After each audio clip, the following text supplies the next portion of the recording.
In an underground morgue facility, a senior pathologist complains about cleanliness and orders his associate to pour old chemicals down the sink, despite this being illegal. The reluctant associate eventually complies after the pathologist threatens his job. That's an order. So, start pouring. These chemicals flow through the sewage system and eventually reach the Han River. As time passes, people begin noticing strange creatures in the water but pay little attention to potential dangers. One day, a salaryman contemplating suicide spots a large shadow moving under the water's surface before jumping in. Later, news reports show the man's body recovered with half of it missing, as if something had bitten him. We meet Gang Do, the son of convenience store owner Hee Bong. Gang Do isn't very good at his job and frequently falls asleep while working. His father is constantly disappointed in him and tells him to wake up and take care of customers. Despite his laziness, Gang-do deeply loves his daughter Hyun, even though she, like everyone else, doesn't think much of her father. The family watches television together, cheering for Gang-do's sister Nam-ju, a national archery champion competing for first place. Working at his family's convenience store, Gang-do has perfected the art of sleeping with his eyes open. Employee of the month material if you run a mattress store. One day, Gang-do brings food to customers, but notices everyone is staring at the river. They spot a strange creature hanging beneath a bridge. The mysterious animal moves around before dropping into the water.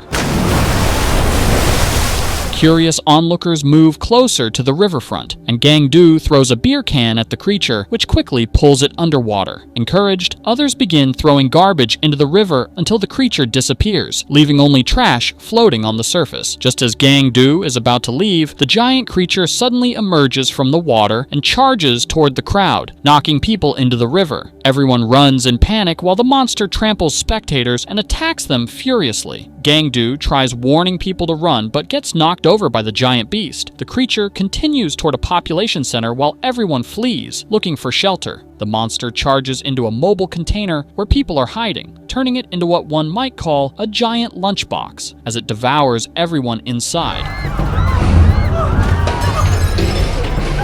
An American soldier tries to help Gang-do free people, but the monster rushes out of the room, leaving it drenched in blood. They chase after the monster, trying to stop its rampage, but nearly get killed when the soldier is badly wounded by the creature. Gang-do attempts to save the man by hitting the monster's tail, but his attacks prove ineffective as the creature turns and forces Gang-do to retreat. Hyun walks outside the convenience store looking for her father, only to find everyone has vanished. Gang-do quickly grabs who he thinks is his daughter and runs for safety, but in the chaos, he realizes he's grabbed the wrong person. He turns around in horror to see the monster charging toward his actual daughter, seizing her and taking her away.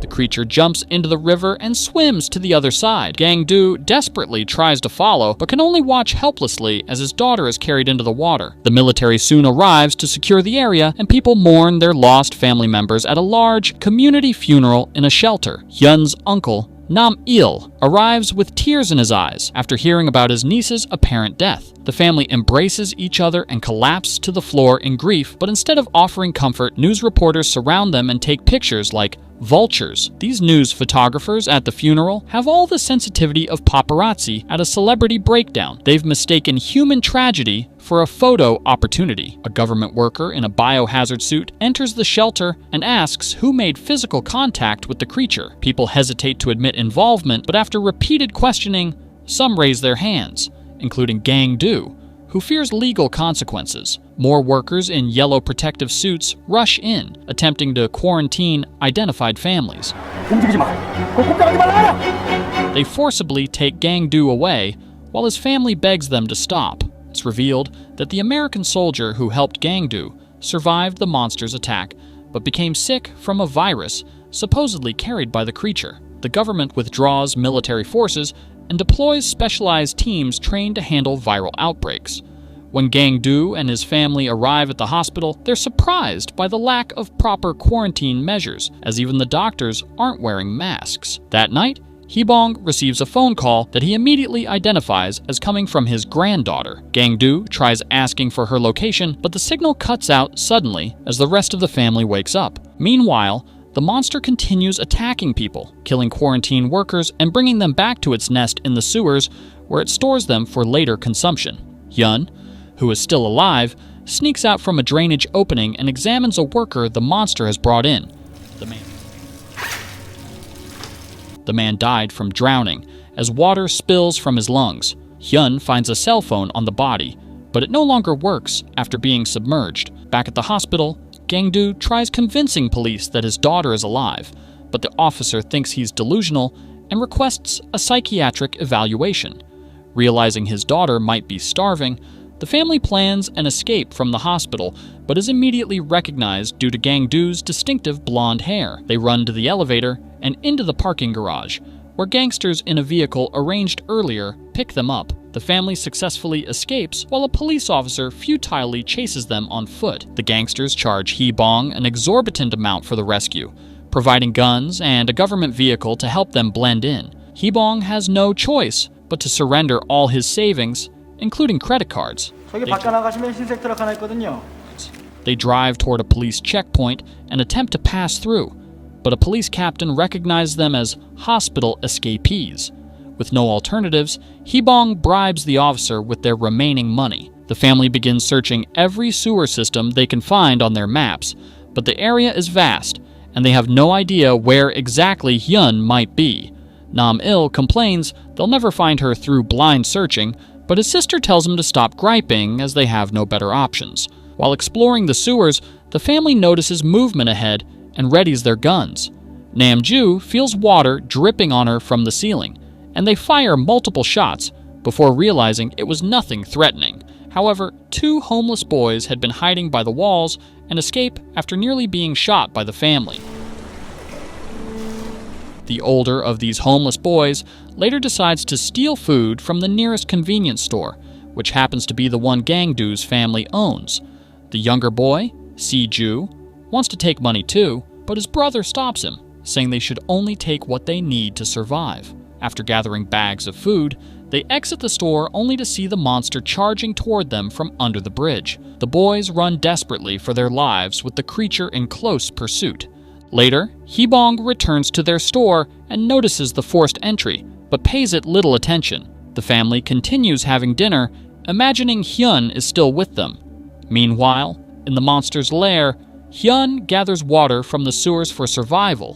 When she sees the monster approaching, she quickly pretends to be dead. The creature drops off the boys it captured earlier, and Hyun notices the younger brother, Si-ju, is still alive. She does her best to protect him from the monster. Hyun's babysitting gig in a monster's sewer lair would make one killer entry on her resume. Childcare experience includes protecting kids from mutated river creatures in extreme conditions. After some time, Gang-do spots the creature outside their store. Hee-bong tries shooting it, but misses. The monster charges, pushing against the structure until it flips the entire building while the father continues firing. When the attack stops, the family emerges to find the creature lying wounded from the gunshots. Nam-il fires at the monster, causing it to retreat toward the river with the family in pursuit. They quickly run out of ammunition as the creature jumps into the water. Hee-bong tells everyone to stay back as Gang-do hands him the gun, with supposedly 1 bullet remaining. The monster swims toward the family, while Nam-ju tries hitting it with arrows. The creature charges at Hee-bong, who pulls the trigger only to discover the gun is empty. Gang-do miscounted.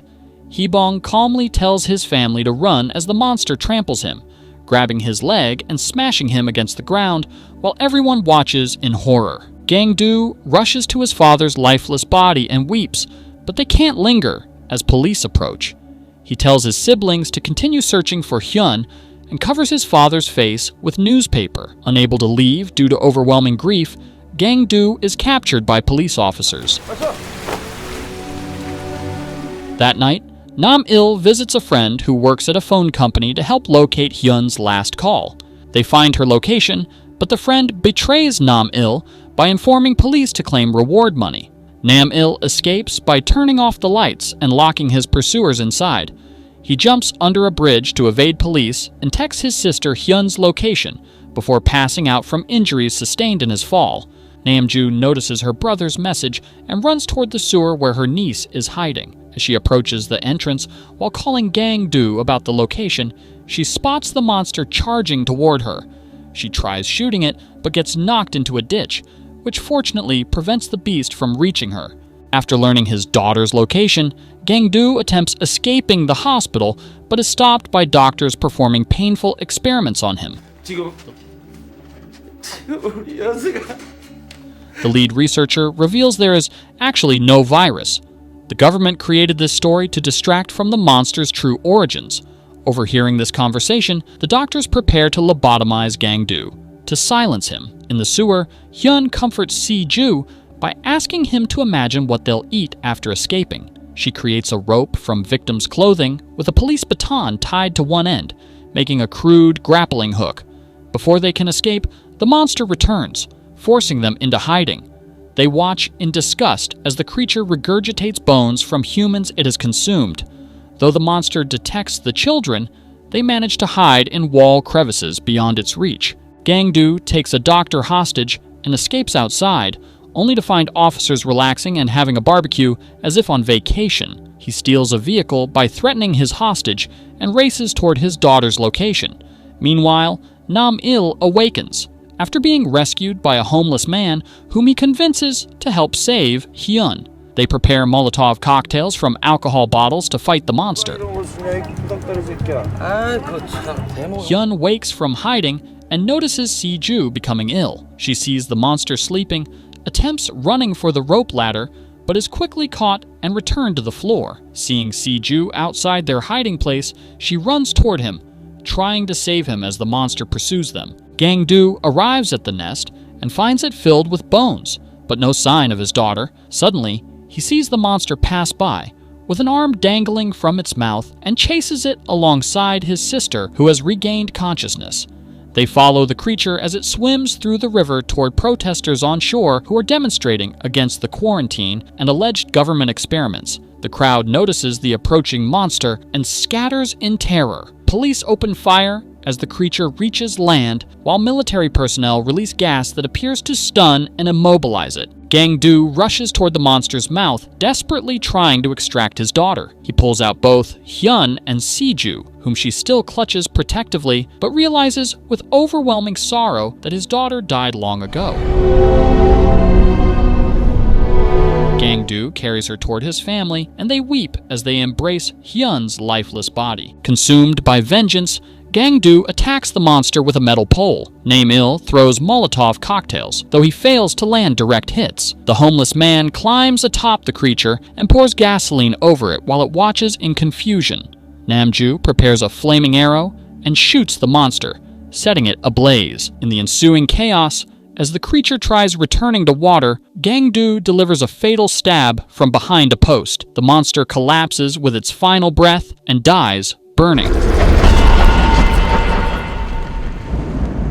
Gang-do discovers the boy his daughter tried protecting is still alive and carries him to safety while surveying the destruction around them. Sometime later, Gang-do has adopted Si-ju as his own son. They have dinner together in the rebuilt convenience store by the river while television news criticizes the government's handling of the incident. They continue their lives as winter approaches, with snow beginning to fall outside their windows.